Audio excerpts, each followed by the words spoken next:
با درود به همه همراهان عزیز بیمبو. تو این ویدیو میخوام به شما یاد بدم که چطور میتونین کد معرف خودتون رو برای دوستانتون ارسال کنید.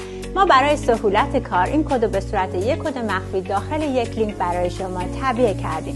فقط کافیه وارد سایت بیمبو بشین، bimbo.ir یا bimbo.com و وارد حساب کاربری خودتون بشین. اونجا تو قسمت تولبار بالا میتونید گزینه معرفی به دوستان رو ببینید. وقتی وارد اون قسمت شدین خیلی آسون، فقط کافیه موبایل دوستتون رو وارد کنید و دکمه ارسال رو کلیک کنید. به همین آسونی یک لینک که کد معرف شما هم داخلشه برای دوست شما ارسال میشه و فقط کافیه ایشون روی اون لینک کلیک کنه و حساب کاربری خودش رو توی بیمبو فعال کنه. به محضی که ایشون یک اشتراک تهیه کنه 10% اون اشتراک به کیف پول شما واریز میشه و 10% هم به ایشون تخفیف تعلق میگیره. به همین سادگی.